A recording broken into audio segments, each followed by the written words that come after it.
Marami pong humahatak sa atin. Iba't ibang mga pressures sa buhay nito, iba't ibang mga labanan. And sometimes, tayo po'y napapatigil. In fact, marami talaga ngayon dahil sa last days, isa po yan sa mga hula.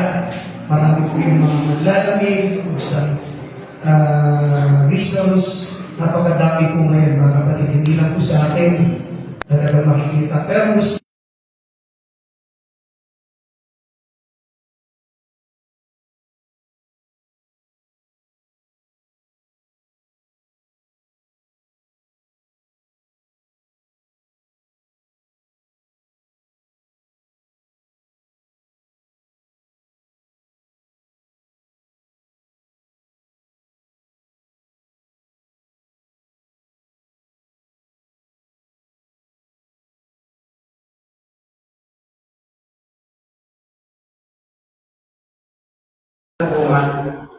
basahin ko po sa chapter 4, sa chapter 4 ng book of John. Siguro dito na po tayo.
Will become in him a fountain of water springing up into everlasting life.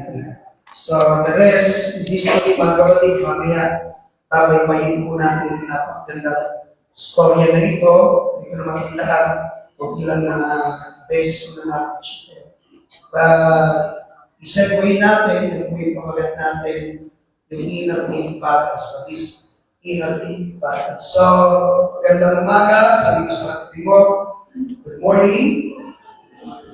Tayo ngayon ay makikinig na salita ng Lord. I hope, nakahanda na tayo at nabukan na yung ating mga puso ng mga kapatid para na tayo kalimahan ng salita ng Diyos at lahat ay makatawag niya.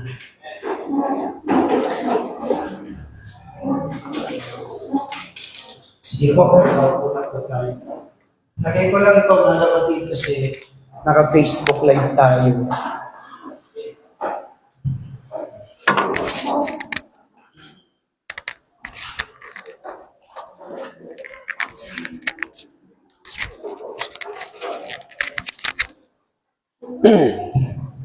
Okay, purihin ng Lord mga kapatid.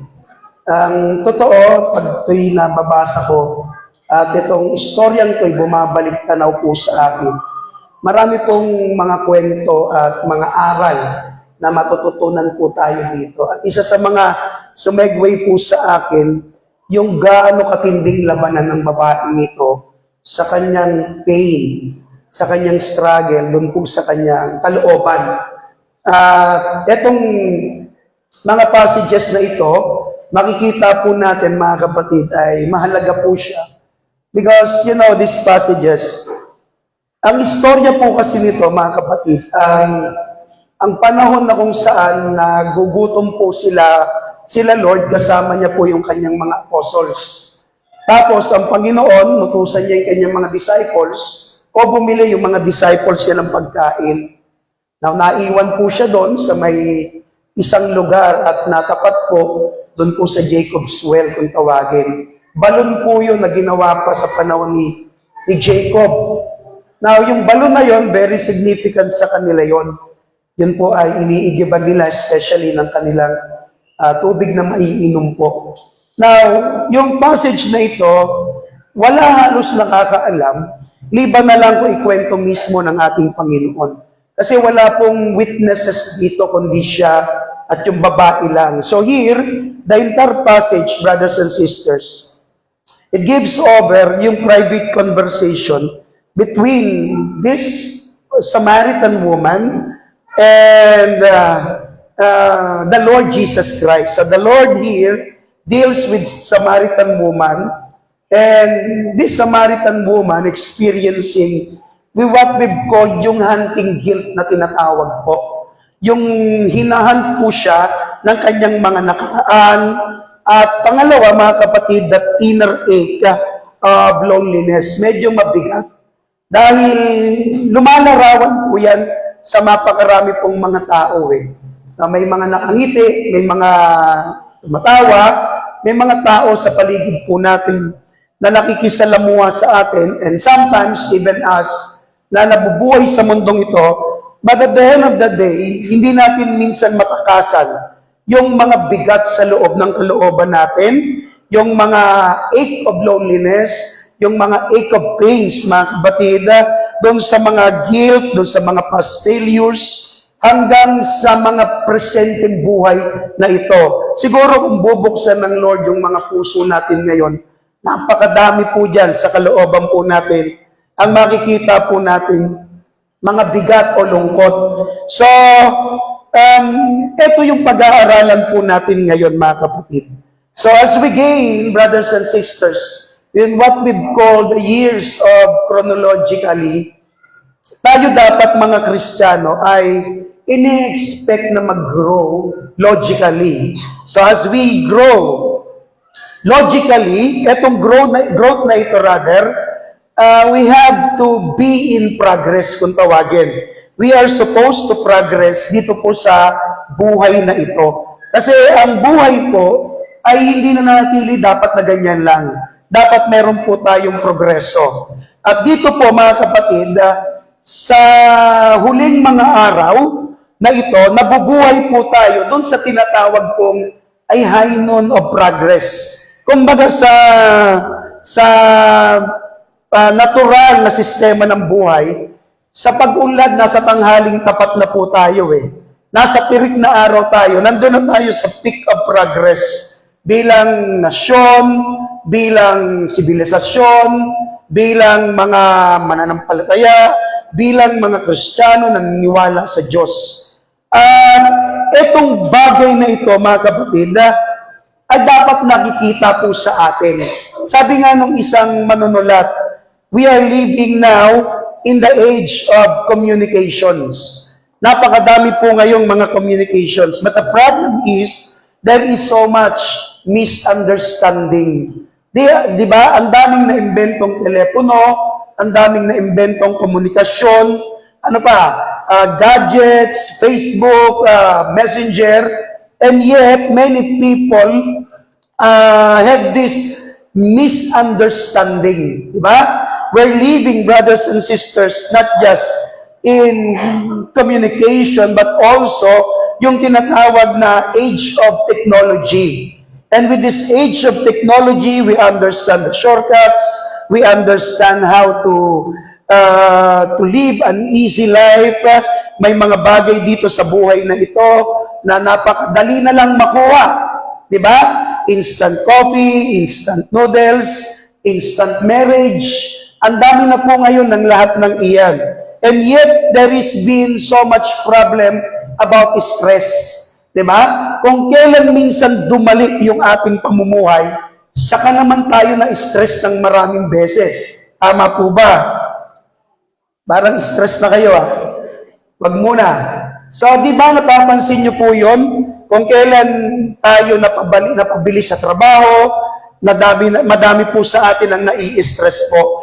We are living, sabi niya, in the age where we know so much about how to preserve life, yung tinatawag na preserving life.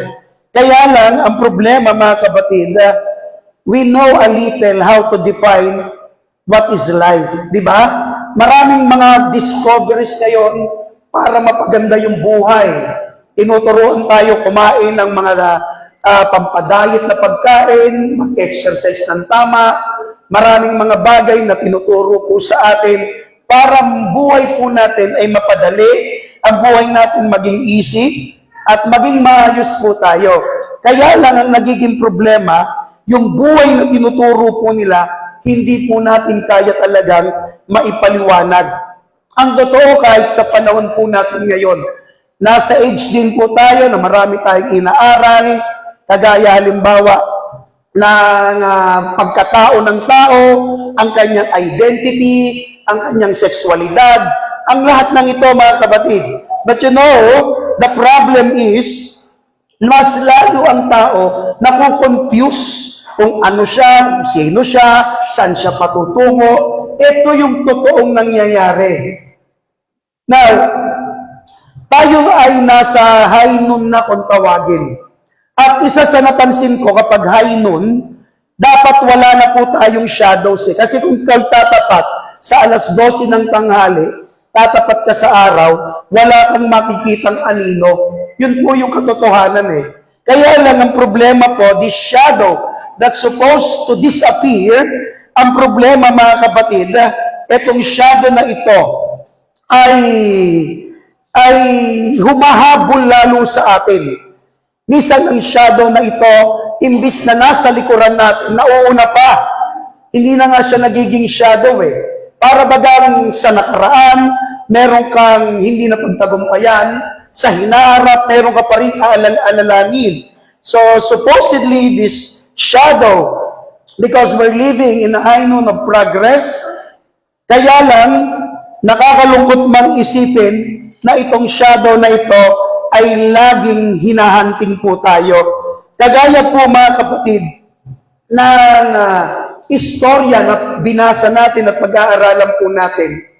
Dahil ang babaeng ito ay akala niya'y nakakatakas na siya sa kanyang mga nakaraan o kaya magkakaroon na siya ng magandang bagay sa hinaharap.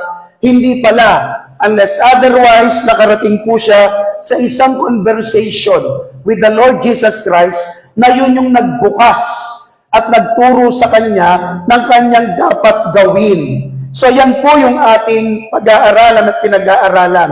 In fact, mga kapatid, we have struggles at yung struggles na ito, hindi natin ma-define. Itong mga discouragement na ito, hindi natin ma-define. Bakit? Kasi akala natin ito'y nasa labas, but the problem, this discouragement, and what we've called a struggle, ay nasa loob pala natin. It comes from within, not from without. So here is our theme that there is a thirst for human soul, and the only satisfaction of this is another by the Lord Jesus Christ, or through the Lord Jesus Christ. Kaya pinamagatan ko po siyang inner eight battles. Okay? So here, pagtitignan po natin mga kapatid, dito sa kaloob-looban po natin, sa passages o sa mga passages na binasa po natin, merong malalim pong kahulugan ang inner eight na ito na hindi po makita ng babae. Ang totoo mga kapatid, yung tatlong bagay na humighlight po sa akin dito, yung paghahanap niya po ng totoong pag-ibig, paghahanap niya ng totoong kapatawaran o pagpapatawad, at paghahanap niya po ng dahilan o purpose sa kanya pong buhay. So the same thing sa atin po bilang mga mananampalataya. So these three things, brothers and sisters, the love, forgiveness, and purpose is a very vital as we are living in these last days. In fact, ito yung mga nagiging malaking problema sa maraming mga Kristiyano, kaya hindi sila nakapagpapatuloy. Kasi marami sa atin hindi mo maintindihan na kahit na araw-araw kang naglalakbay sa buhay na ito, yung salitang pag-ibig ay hinahanap mo. Yung salitang pagpapatawad ay gusto mong makuha o maibigay, at yung salitang purpose o dahilan ay gusto mo naman maipalaganap o makita sa iyo. So itong Samaritan woman na ito, nagre-represent po siya ng napakarami pong mga tao sa buhay na ito, that this Samaritan woman, like other persons around us, tries to satisfy internally, but she doesn't know where to find out. Yun po yung naging problema. At ang mabigat po dito, She was just looking with earthly things, but the problem, mga kapatid, these earthly things, hindi nakakonect sa ating Panginoon. But a good thing, brothers and sisters, for all of us this morning, yung meron tayo ngayon, isususi mo na lang. Kita niyo po yung background natin. Ayan tayo hihirapan lang natin, abutin yung susi. Kasi may tumatali po sa atin Unlike doon sa babae, mga kapatid, hindi niya talaga alam. Ikaw alam mo Pumunta ka lang sa Panginoon, mag-pray ka, alam natin to. Kaya lang ang problema, dahil nandun pa rin tayo sa lalim ng labanan, sa bigat ng labanan, hindi po natin maabot. Kasi ang dami pong mga kadena na humahatak po sa atin. Okay? Now, when we talk of the historical and the theological backdrop of this story, meron pong dalawang dapat nating ma-consider po dito. The first one is the social context. Ang social context po nito, hindi po sila magkasundo. Ang mga Samaritans at mga Hudyo, hindi po sila magkaka-friend sa Facebook, kumbaga. Hindi sila magkakasundo kasi mga sinaunang panahon pa, ang kanilang mga ninuno, nagkaroon po ng problema. Hanggang sa bumaba po yun sa kanila, dumating sa panahon po nila, dala-dala nila yung ganong katinding away. See? Di ba ganyan minsan? Wala ka namang kinalaman dahil ang mga ninuno natin, mga kapatid, ang mga magulang natin may naging problema doon sa iba, pati tuloy tayo nadadamay. Yan nangyayari ngayon sa Iran, sa Israel, sa Amerika, hindi po yan ordinaryong problema, mga kapatid. Hindi lang yan pagkuha ng langis o teritoryo, may kinalaman pa po yan during ancient times, biblical times, mga kapatid. Mabigat po ang pinakalabanan po niyan. So itong mga Jewish at saka Samaritans na ito ay hindi po sila, actually ang mga Samaritans, mga anak-anakan na ng mga sinaunang Hudyo. Okay? Ngayon, itong mga bumaba na naging mga Samaritans, halos mga kamag-anakan po nila yan na malalayo na. Kasi nung mga panahon po ng Assyrian Empire pa, sa contest sila, may mga nabiyag na mga Hudyo, sila po'y nakipag-asawa. Inasawa yung iba, at bumaba yung lahi, na-develop, hanggang sa isang araw, nagkaroon po sila ng identity. Kaya tinawag po silang Samaritans. Now, etong mga Samaritans, may sarili po silang form of worship. Dahil po nung panahon yon, dapat ang worship lang ay sa Jerusalem. Okay? Sa Jerusalem, ang naging problema po nila, malayo po sila doon. So instead na doon sila pupunta, ang iba tinatamad na. Ang iba ang daming ginagawa. Kaya yung kanilang mga ninuno, nag-form po sila ng their own way of worship. Sa isang bundok na tinatawag, kasi may mountain sa Jerusalem, so sa bundok din sila, yung Mount Gerizim o Gerizim. So kaya lang, this form of worship ay kakaiba po sa worship na ginagawa. At saka nahaluan po ito ng pagsamba sa Diyos-Diyosan. So isa yan sa mga starting point, kaya sila nag-away-away. So hanggang sa panahon po ng dalawang ito, si Lord at ng Samaritan woman, hindi na po sila magkakasundo. Okay? So dito, isang bagay ang gusto agad ipakita ng Lord. The fact na nandun ang Panginoong Jesucristo doon sa Samaritan woman na iyon para kausapin, meron na kagad siyang kinonsider na hindi ang relihiyon ang magpapahiwalay sa atin, hindi ang relihiyon ang magpapalayo sa iyo sa Diyos. Bagkus ito dapat ang maging susi para maging malapit ka sa ating Panginoon. See, sometimes may barrier sa atin at sa mga tao sa paligid po natin. But we have to understand that even this thing, mga kapatid, brinek ng ating Panginoong Jesucristo just to reach out this lonely woman, itong malungkot na taong ito, mga kapatid. Then, this crossing of barriers, mga kapatid, ni-reveal dito ng ating Panginoong Jesucristo that the grace of God, it reaches yung tinatawag na mga broken humanities, o yung broken people kung tawagin.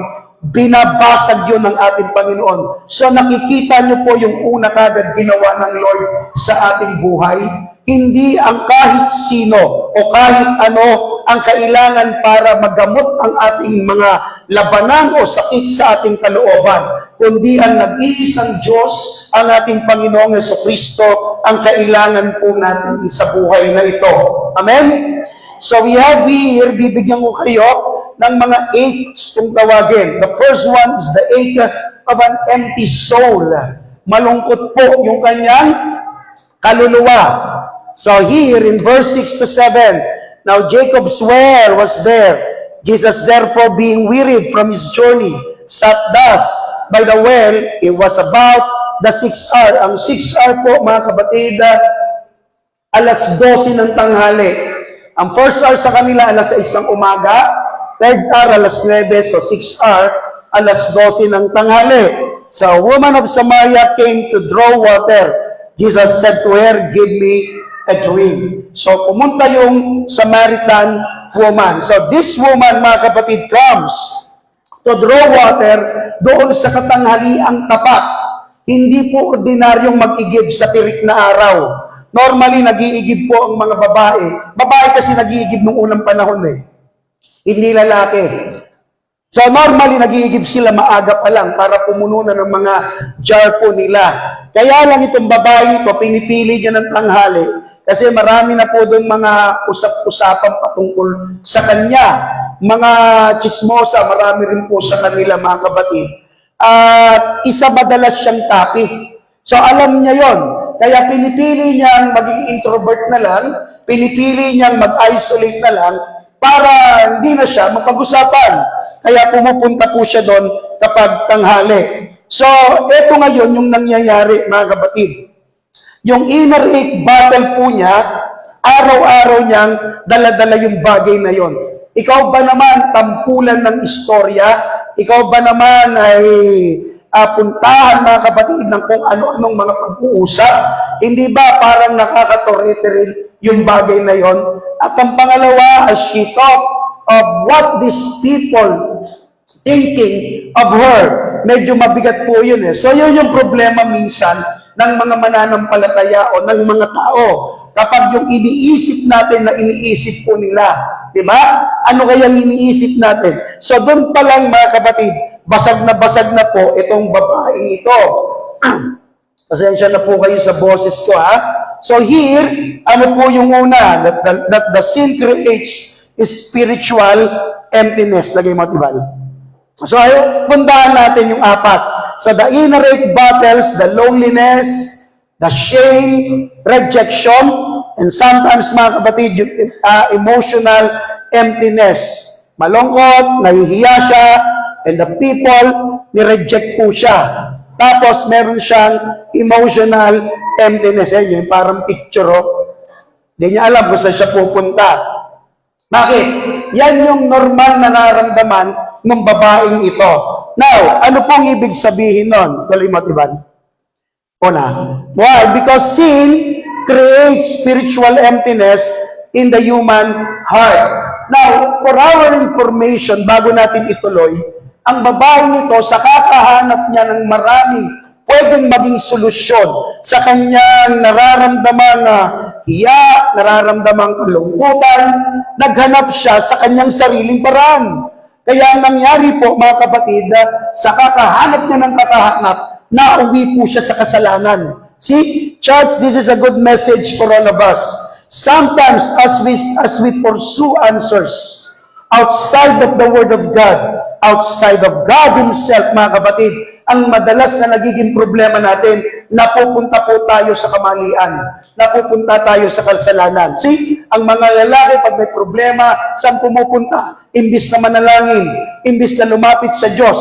Sa isang normal na lalaki na wala sa Diyos, umiinom, magawa ng kalokohan. Ganon din sa mga babae. See, kaya mas lalong bumibigat dahil mali yung ating napupuntahan.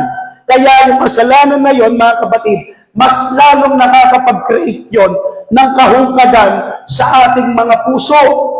Nakukuha niyo po? Buhay ba kayo? And the next thing, sabi po dyan, that many people carry this invisible pain while living ordinary lives. Ang totoo, mahirap mo minsan kung magaling yan magtago, mahirap mo minsan madetermina. But majority of the people, or even Christians, mga kapatid, living in these last days, marami po sa atin, nagdadala po tayo ng invisible pain. Diba? Kung bubuksan yung mga puso natin, ang dami po dyan. Minsan nagre-reflect yan kung ano yung pinopost mo sa Facebook Minsan nagre-reflect yan kung ano yung sinasabi natin, kung ano yung kinakain natin, kung ano yung pinapamuhay natin. Habang tayo nabubuhay sa mundong ito, mga kapatid, sa isang ordinaryong pamumuhay. Bakit? Kasi yan yung totoong buhay. Nagigets nyo po? So here, the first one is the ache of an empty souls. Meron talagang bigat, mga kapatid. Number two, ano yung pangalawa? The ache that seeks satisfaction in the wrong places. See? Basag na salamin, yung isa tumatawid, di niya alam kung saan siya pupunta, naliligaw na siya. Bakit? Kasi even though this woman, mga kapatid, seeking satisfaction, mali naman yung kanyang napuntahan. See? Mali yung kanyang nalugaran. And many people, ganyan po, as we seek satisfaction. Diba? Sabi ng iba, pag nagkaroon ako ng magandang cellphone, magkaroon ako ng sasakyan, magkaroon ako ng bahay at lupa, okay na, all right na. Pag nakarating ako sa trabaho ito, kaya ganito naging sahod ko, kapag ako naging milyonaryo, kapag ako, kahit ang mga bilyonaryo, tanungin nyo mga kapatid, hindi nasasatisfy yan. Bakit? Kasi sa totoong buhay, hindi ang pera o material ang solusyon para yung kahulugan ay mawala sa atin. Kaya, even though that we are seeking, we have to seek also yung tama, the right places and the right answer. Ano sabi nung kwento? Jesus said to her, "Go, call your husband, and come here." The woman answered and said, "I have no husband." Sabi niyang ganon. Jesus said to her, "You have said well, I have no husband. For you have 5 husbands, and the one whom you now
But the problem, mga kapatid, ay na nga po, nung gusto nilang mas lalong lumapit sa Diyos, mas lalo silang lumayo sa Panginoon.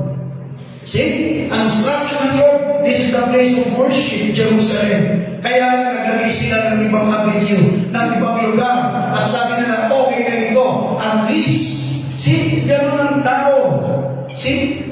Naghahanap tayo ng dahilan. Naghahanap tayo just to justify what we are doing in replacing, mga kapatid, our worship to God. Siya namin kung naririnig na ganyan ng mga Kristiyano. Sabi nila nasa lahat naman ang dako ang Diyos. Kaya hindi ako sumamba sa church. Okay lang, basta ang Diyos alam ang puso ko. Hindi mo pa alam ang puso mo, alam na ng Diyos ang puso mo. See? At hindi mo pwedeng baliin ang sinabi ng Lord. See? Hanggang babaliin mo yung nagagawa ng ibang form of worship, mas lalo kang matidelikado. Ganun ang nangyari sa babae. Instead na, she just needs to follow. She just needs to follow the instruction of the Lord Jesus Christ or the instruction of God. Ito yung aking gagawin. It is the form of worship. Ito, gumawa ka ng dahilan. Gumawa ka ng paraan. Church, hindi porket maayos at maganda sa tingin natin ay tama sa harapan ng Diyos. Naintindihan niyo? There is a way that seemeth right in the eyes of a man, but the end thereof is destruction. Sabi ni Solomon, sa paningin natin, maganda at ayos. Sa paningin natin, tama. Pero sabi ni Solomon, ang buong yan ay kapahamakan. Pag ikaw na mismo, tayo na mismo, ang naglalagay ng mga bagay para magpalayo tayo sa Lord. At yung bagay na yun, ita-justify natin na sasabihin natin tama. Sasabihin natin, okay mo. At ito yung sasabihin mo, paano parating ka sa Diyos? Diyan tayo magdidisgrasya. See? Yun yung babae, yun yung mga Samaritans. Sabi nila, okay na ito. At least may sinasamba naman. At least bundok pa rin. At least may Diyos pa rin. See? Yung ating mga katwiran ng Ilanoon ba yan? Tandaan niyo, church, ang salita ng Diyos hindi pwedeng mabago at hindi yan mababago kahit na katwiran natin ay parang tama. Naintindihan niyo po? Buhay ba kayo? Kaya hindi tayo mabae that aid that hides behind the religion.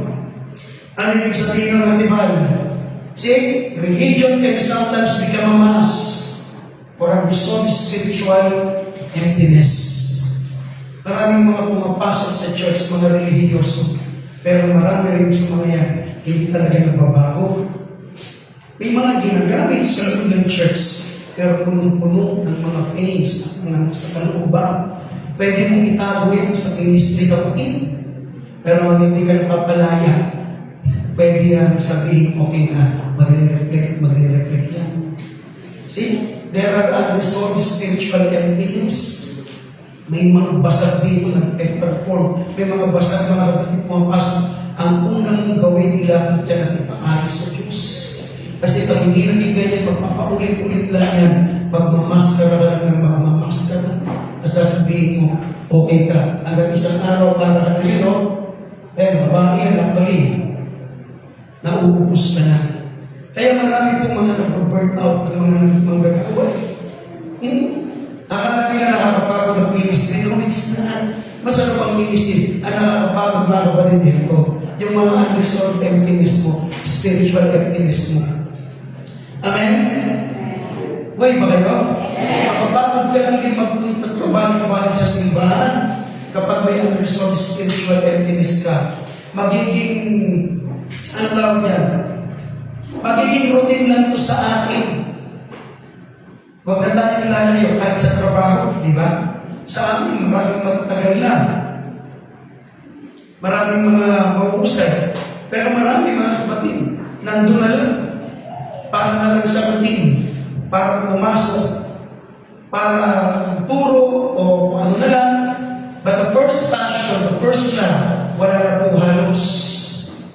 Kasi maraming ganyan na mga Christian. Well, we're living in the last days.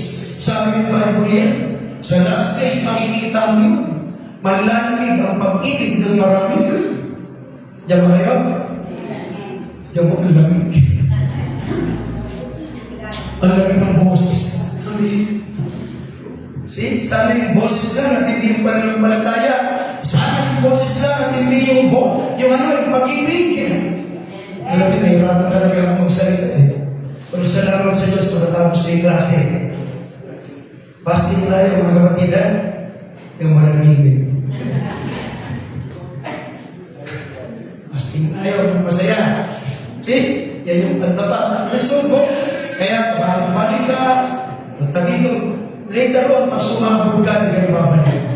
Lalamis na lang yung iba. Hanggat ang relihiyon lang ang pakay mo sa church, hindi yan habang buhay pagtatakpan ang mga unresolved emptiness mo or spiritual emptiness mo sa buhay. Pero pag yan na-resolve, tandaan nyo naman to, walang makakapigil sa iyo.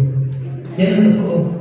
Walang makakapigil sa iyo para magsimba, para magsamba, at para gumawa sa Panginoon.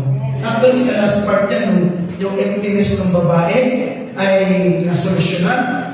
Walang kaabog-abog, bigla siya umalis, at paano umalis? Nangaral na siya ng salita ng Diyos. Sinabi niya, nakita ko, nakilala ko, nagsalita pa, at ano yun, tawag ito?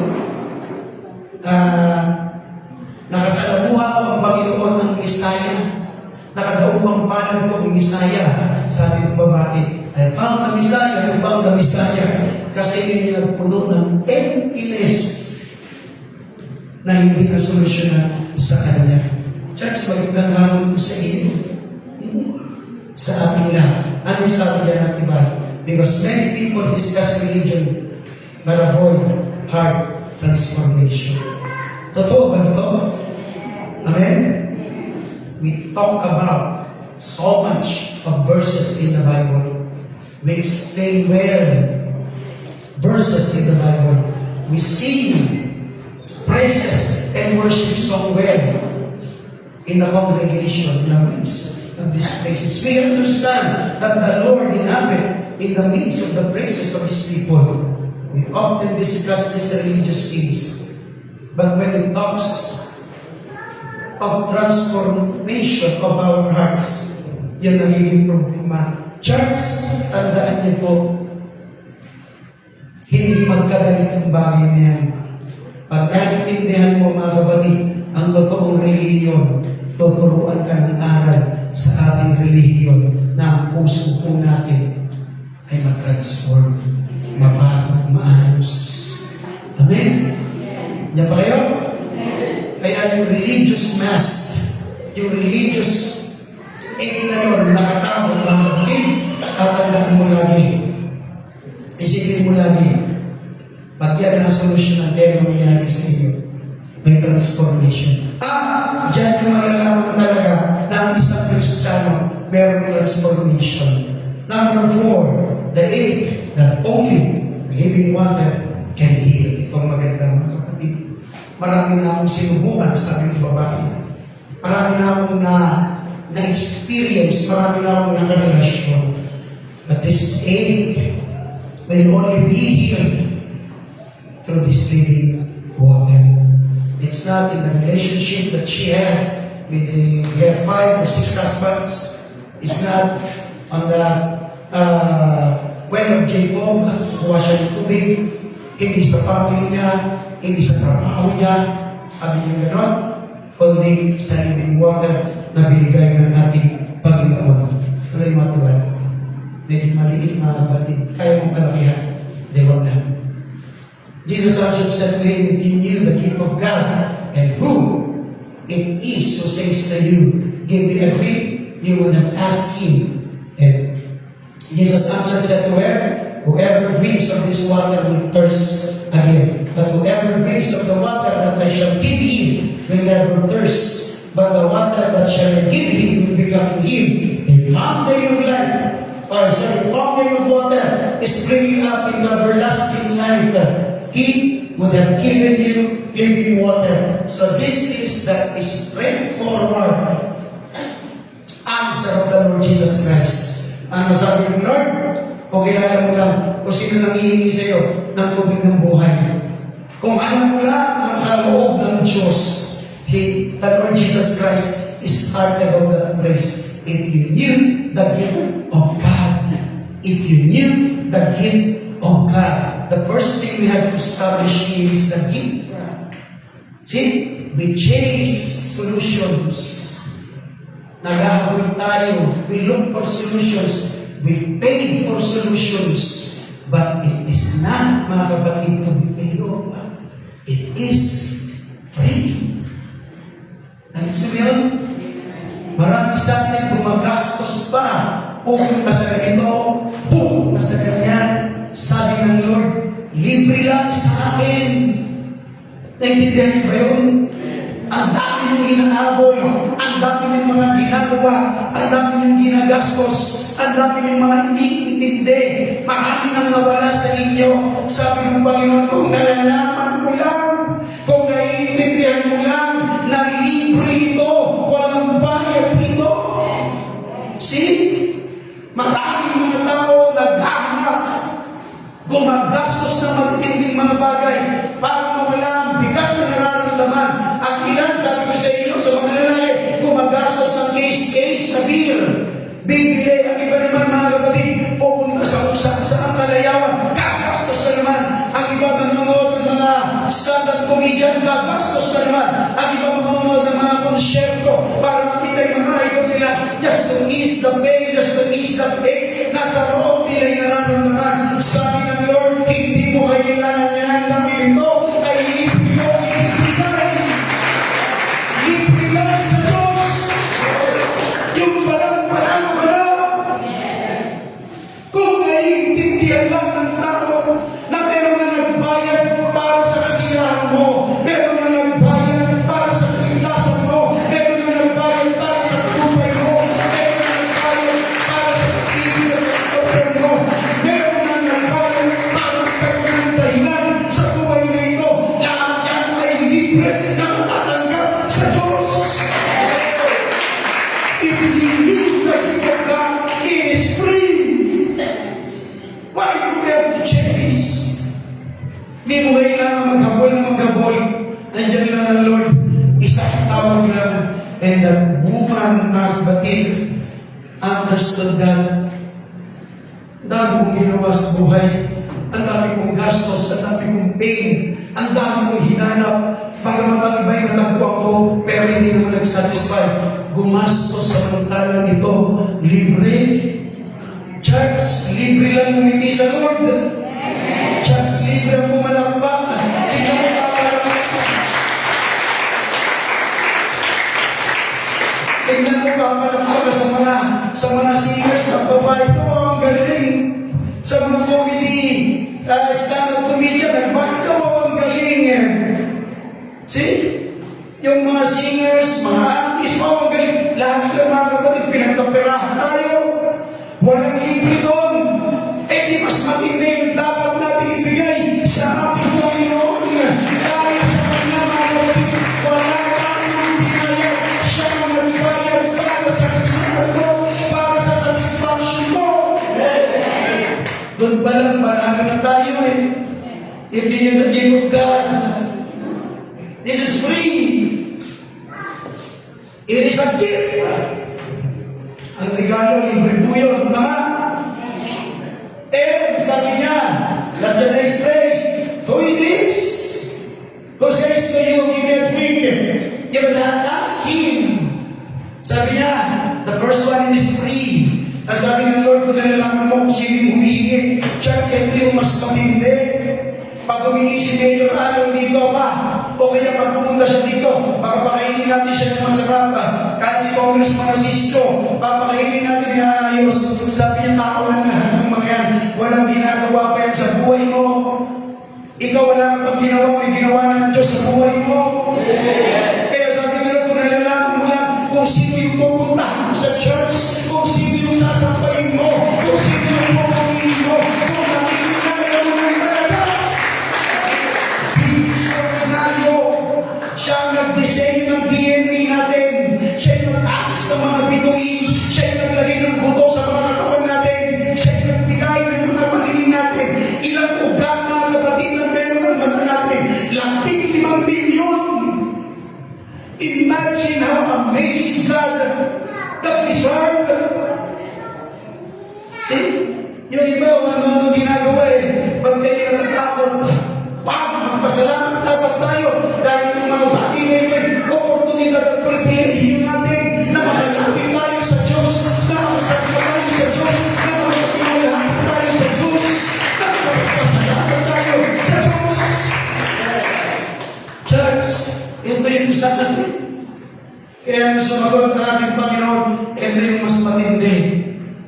Alam mo yung gate, alam mo yung humihingi, ano yung sabi niya? Pag pinong ka dyan, mauuho ka ulit. Kaya ito na sabi ng Panginoon, ako na magbibigay sa iyo. Yung ibibigay ko sa iyo, hindi kailan man niya mawawala. See, alam niyo ito yung hindi trick ma, kundi ito yung linaw ng fixation. Sabi ng Lord dito, tignan niyo maigi.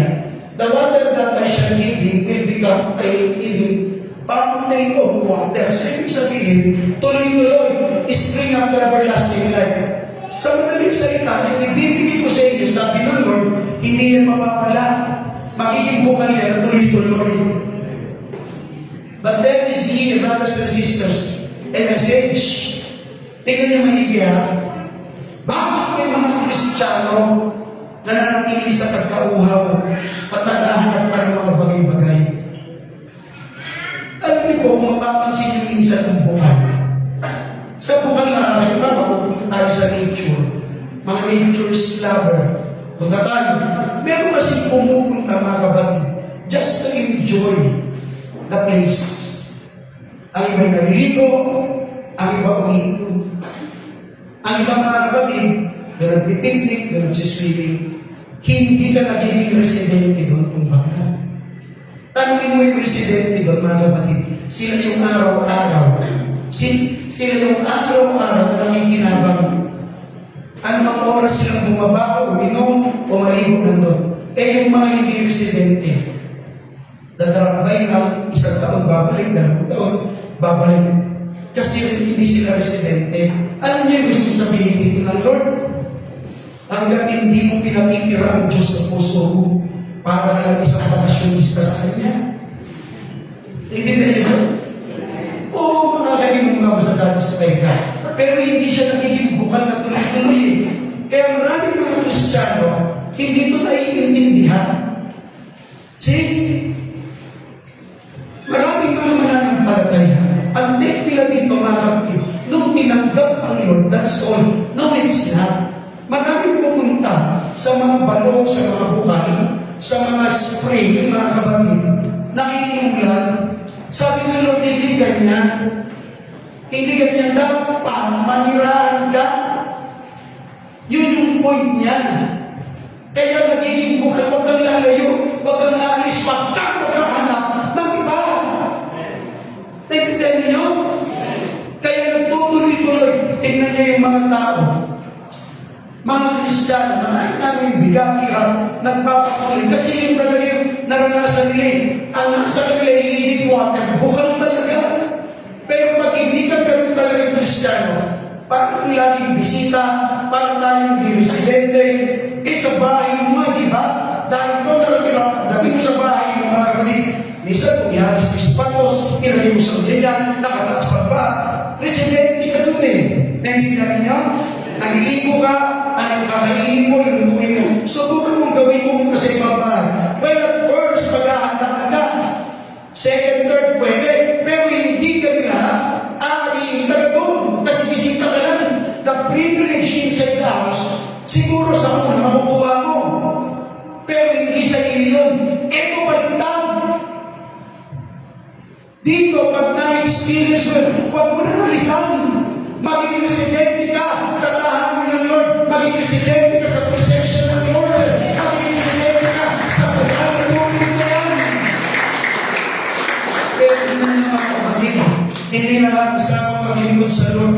Kaya yung babaeng yan, nung naintindihan nyo, hindi na siya tinatawag na bisita ng Lord, alam mo na ako, Panginoon. Amen? Dapat yan ang tingin natin sa ating mga sarili. Nag-gets ko po. Ano yung sabihin niya ng tibala? See, the soul's deepest thirst is not physical, but is spiritual. Kaya yung babae yun, naganap siya sa kanyang kawawan na sagot, akala niya physical, but it's not, it's spiritual. Sabi ng Bible. Kaya dito ang Lord nag-offer siya ng living water. Church, dapat ito yung muna natin mag-isip. Naalala niyo yung awit natin was dear, panted for the wonders of His soul, panted deep. Ang kagaya ng isang pusa na nauuhaw sa tubig ng batis. Ganun dapat tayo na nauuhaw lagi sa Panginoon. See, walang ibang makagagamit dyan hanggat hindi natin nararanasan ang living water. Number 5, the aim that finds its answers in the Messiah. Walang iba mga kapatid, kundi sa ating Panginoon na. Nag-ibot iba. The woman said to him, I know that Messiah is coming in Christ. When He comes, He will tell us all things. Jesus said to her, I was with to you, am He. Ang kaling nito mga kapatid. See, sabi ng Lord, sabi ng babae, alam mo, dadating ang Messiah. Yun yung tawag na Kristo. Pag dumating siya, sabihin niya lahat ng mga bagay na ito. Sabi ng Panginoon sa kanya, ako yun. Ako yung nagsasalita sa iyo. Ako yung Messiah. Wala nang pagkaatubili, binakilala ng Lord. Church, alam niyo po ang Panginoon. Napaka-straightforward na sa atin. Wala siyang maligoy-ligoy.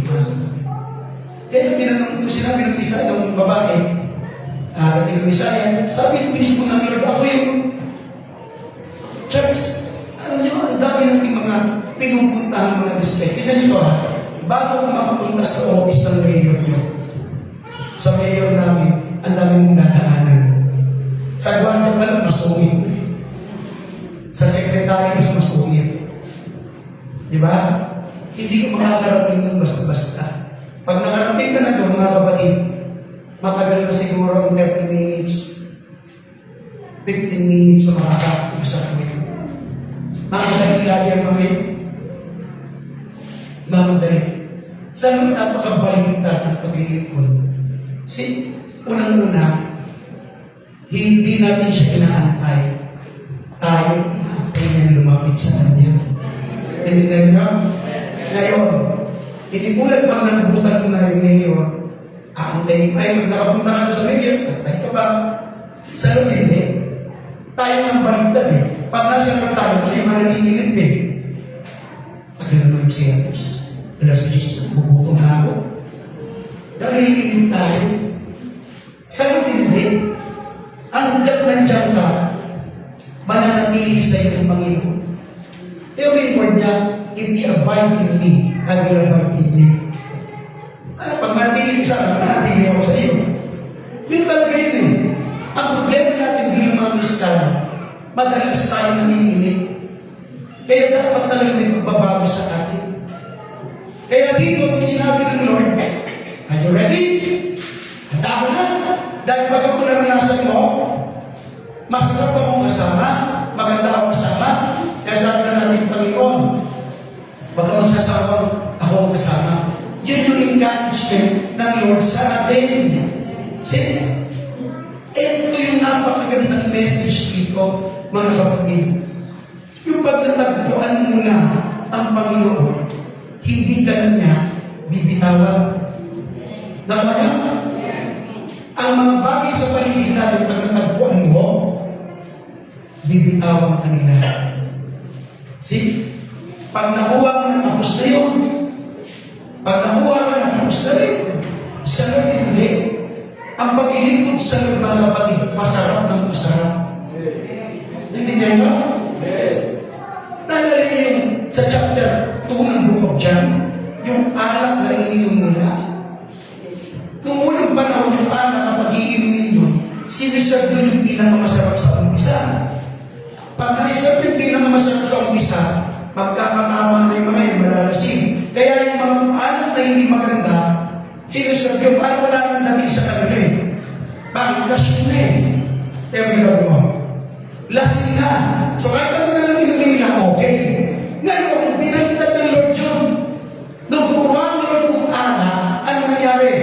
Mas masarap siya sa unang hinahin, sa unang pinainom. Kaya sabi ng gobyerno, sabi ng mga tumikim, teka lang, kakaiba ito.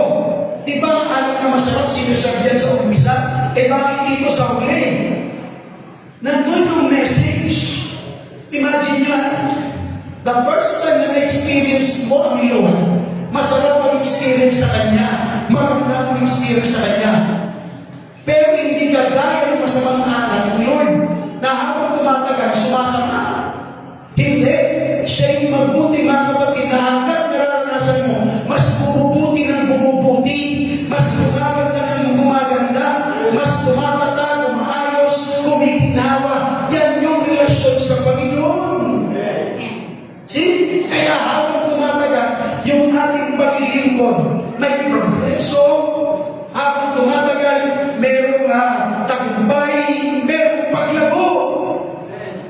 Ganon ang relasyon sa Panginoon. Hindi pag natagpuan mo na, okay na, no, it's na. Hindi totoong natagpuan mo ang Lord pag ganyan. Dapat tuloy-tuloy. Kasi sa Lord, habang tumatagal, mas sumasapat, mga kapatid. Amen? Diyan ba kayo? Kayo magdiba? Ano sabi niya? Ayan o, Jesus is the fulfillment of the soul's deepest longing. Nakita niyo? Pumasok kanina yung itsura mo, yung babae. Ngayon, narinig mo na yung message. Ayan ka na. Wala nang matakatawa. Nang kayo? Nung pumasok tayo dito, ganun yung itsura natin. Ayun siya. Ikaw pinatawag mo ngayon. Bakit? Kasi natagpuan mo ng Panginoon. Tingnan mo yung iba, di ba? Nandun pa rin mo sa dulo. Ganun pa rin itsura mo. Ikaw pinatawag mo. Nakikita niyo mukha nito. Gusto ko kumuha nito.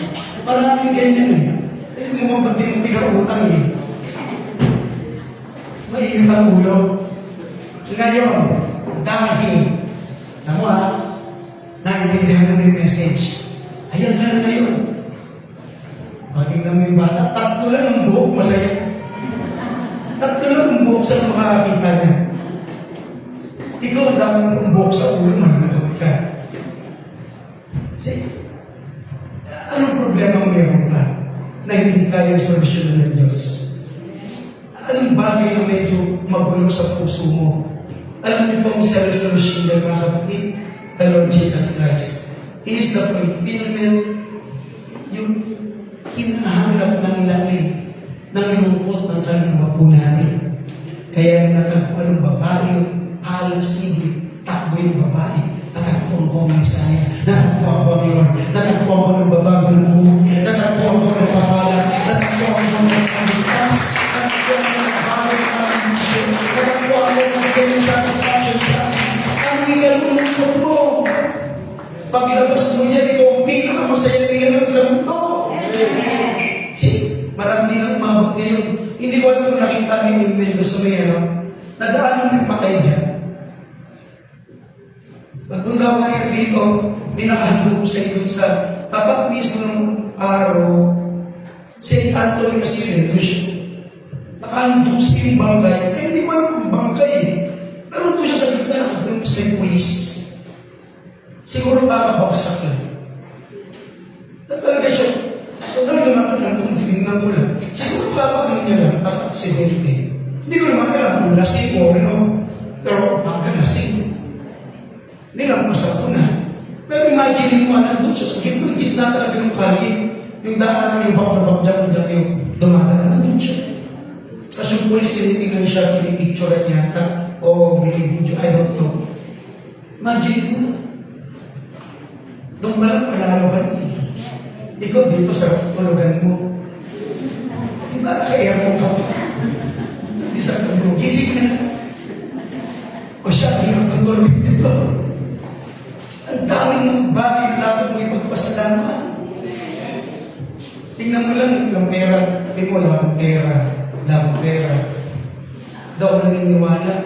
Ingatan nyo rin pala yung mga dilan natin. Pag sinasabi mo, mangyayari sa iyo.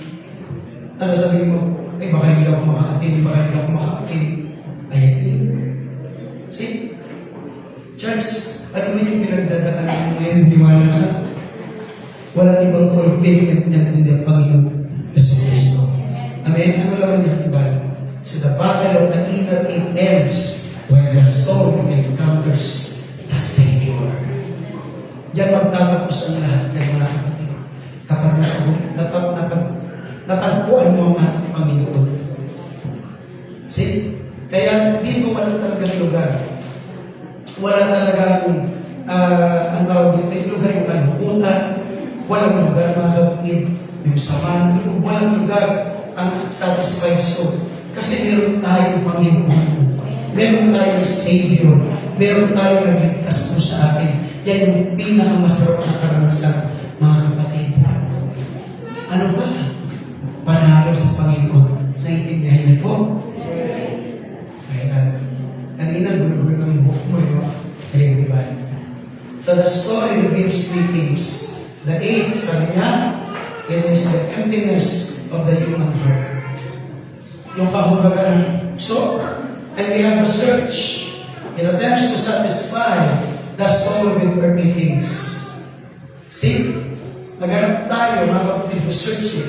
Kaya ang problema, wala po doon. But at the end of the day, we encounter the Lord Jesus Christ. When we meet the Lord Jesus Christ, He is the living water. Amen? Masaya ba kayo, mga kapatid? Meron tayong Diyos. Meron tayong Panginoon, mga kapatid, na nakakuha sa buhay na ito. Kaya pagkatapos, brother, na sinimulan natin maglingkod sa Lord, laging mahamunin ang sarili mo, magpapatuloy ako. Dapat lagi natin yung sinasabi. Nakukuha ito? Meron pa ba ito ba? Thank you. Bakit thank you? Tapos na. Yan ang inaantay natin, di ba? O dahil tapos na, tayo. Tayo po ay magpapasalamat sa Lord.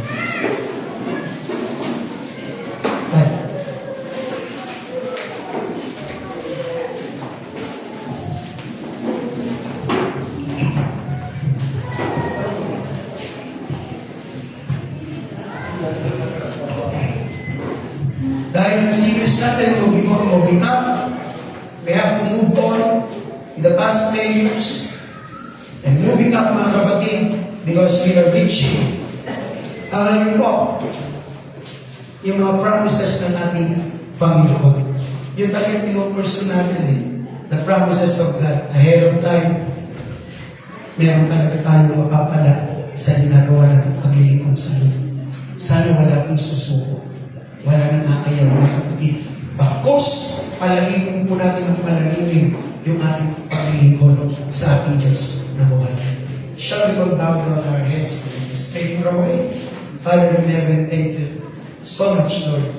Thank you, Lord. This is story once again. You're doing something special. The story of this Samaritan woman that she had this inner ache problem or inner ache battle. I believe, Lord, that this story will reflect on our Christian living. That there are so many Christians in these last days. Particular, Lord, sa amin na nasa battle po sa kanilang mga kalooban. But we are very thankful, Lord, that you open up this message for us. We are very grateful, Lord God, that we have you in our lives. Thank you. Sa lahat ng Ama, tinataas ka po namin, Panginoon. You can pray to God, you can pray to God. Isang minuto, 2 minuto, ibulay mo lang yung mga salita na narinig mo. Ibulay mo lang yung mga lessons na narinig mo, iisip mo, then come to God, come to the Lord Jesus Christ. Sabihin mo sa Kanya, you are the satisfaction of my life. Hindi ang kung anumang bagay nito. Church, always remember that the end of our seeking is that when we find the Lord, our Savior. Siya po talaga mga kapatid. Siya ang katapos ng kalimutan mo, siya ang katapos ng kahubagan mo, siya ang katapos ng kahirapan ng puso mo. Siyempre kung may pinagdadaanan ka, alam ko may bilang kang dinadalis ngayon. Why not come to God and ask the Lord Jesus Christ na maging living water siya sa puso mo. Always remember, church. Always remember, wala sa kahit anong kahit mo ang kalutasan ng iyong mga ache sa loob. At inatid bagay, walang kalutasan yan at walang tagumpay. Lima na lang kung tayo ay nalapit sa ating Panginoon na si Kristo. Lumapit tayo sa Diyos. Salamat sa iyo, Lord. Thank you, Lord. Hallelujah. Thank you, Lord. Hallelujah.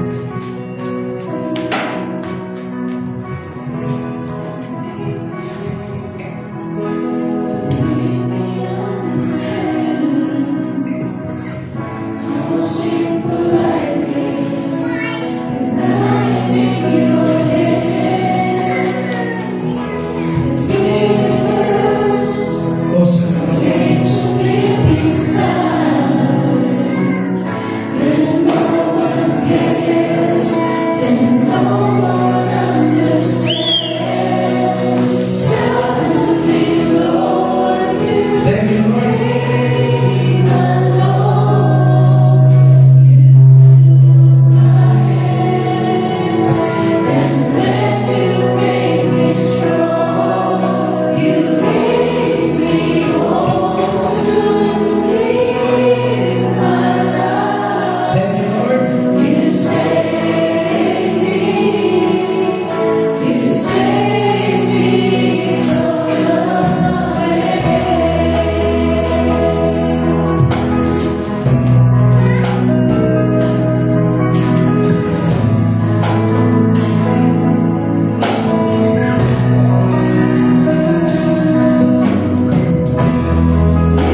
won the victory.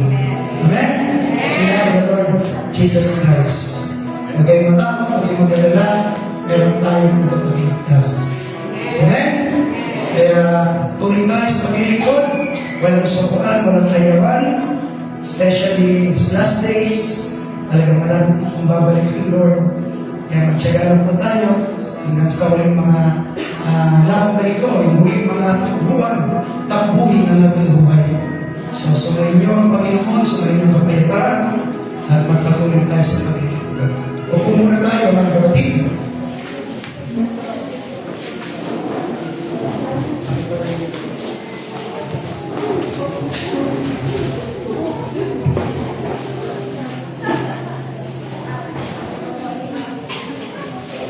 Praise God. So, tuloy na ako ito. Siya yung ating living water. Isang tubig na kapag ating na ito, may hindi na tayo lumukay. So, further na sa mga kapatid ko, preparing for attendance and offerings. Sa Sunday mo, alas 8 mo ating service ulit.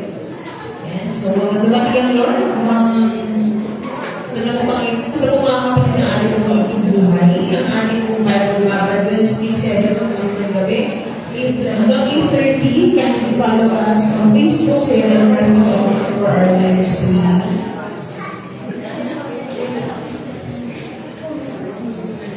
Prayer meeting po natin sa 7 o'clock. Hanggang 8 o'clock prayer request.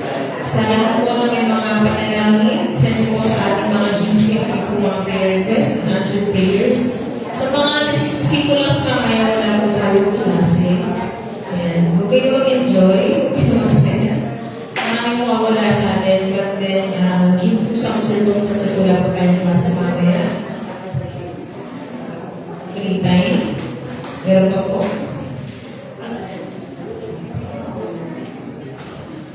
Okay, sa mga kabataan, masabi po ng praise the Lord.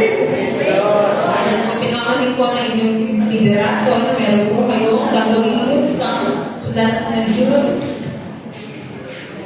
12-13 mga kaibigan. So, para po sa mga interesado, pag-isip po kayo para po makikita kayo ng ating mga youth council para sa dapat ng youth camp. Ang youth camp po ay magaganap sa malapit lang sa Agoola Union, kung saan po na doon nasama siya ang ating CLM Agoola Church, kila Pastor Benji. So, may mga kayo, lapit po kayo sa inyong mga leaders, Sister Miguel, para po makapagpalista. So, maganda yun. Ako masaya yung family camp, masaya din yung group camp, kasi huli yung nandun mga kapatid. Of course, with the supervision of mga magdalaw at mga pagkapastoran natin. So again, yung kampo sa darating na Hulyo para sa maagang pagkapalis na lapit po kayo sa inyong mga leader. Further announcement po ay re-receive po sa mga leader ng mga GC. Sa rin po talaga, tayo po ay magsitayo para sa ating mga kapatid.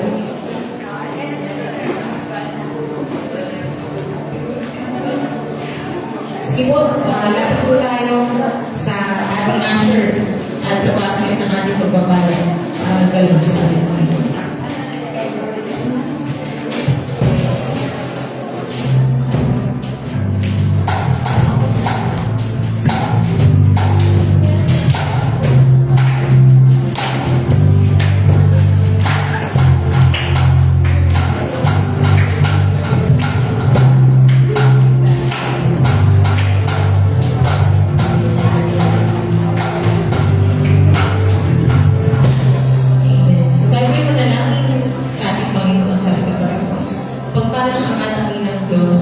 Our living God, our living water, thank you, Lord, for this day, for bringing us, Lord, to your presence, Panginoon. Salamat po sa mga kawitan, sa fellowship.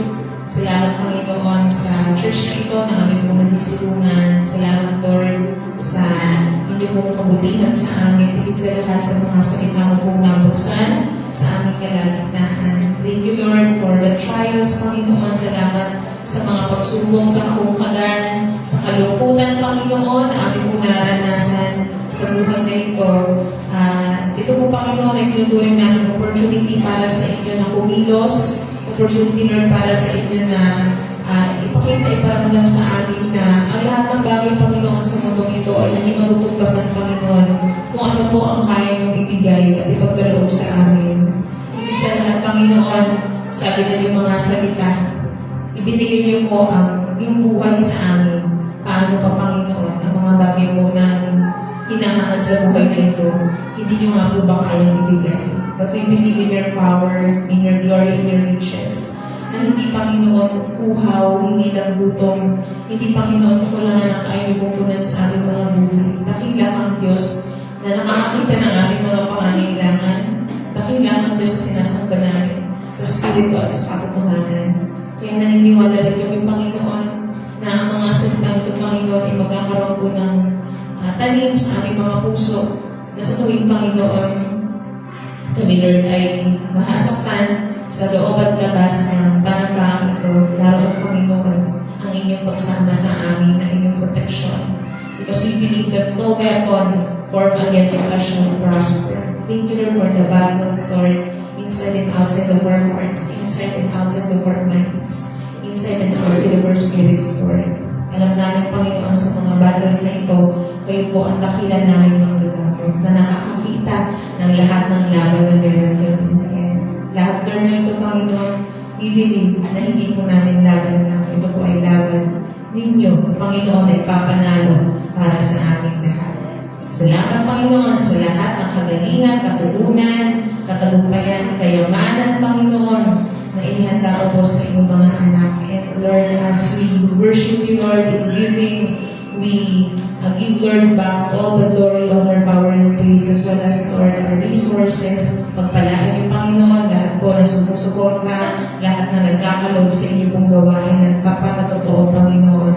Ibalik niyo po, Panginoon, ang inyong mga pangako, Panginoon, hindi nagtatalbog sa amin, kundi maranasan namin, Panginoon, na kung kami po ay nagbibigay sa inyong gawain, naroon po ang pagkaroon ng inyong biyaya sa amin.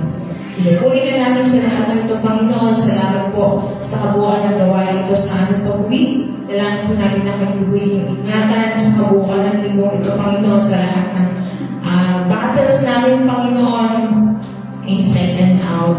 Naniniwala kami and we're confident, Lord, that as we face the giants, naroon, Panginoon, ang mas malaki, mas dakila, mas makapangyarihan, mas mayaman namin, Panginoon, na magtataguyod po sa amin. Ang lahat ng ito, Lord, dinadalangin namin na may pananampalataya sa ilalim ng dakila at makapangyarihan mong pangalan. This is our prayer. In Jesus' name we pray. Amen.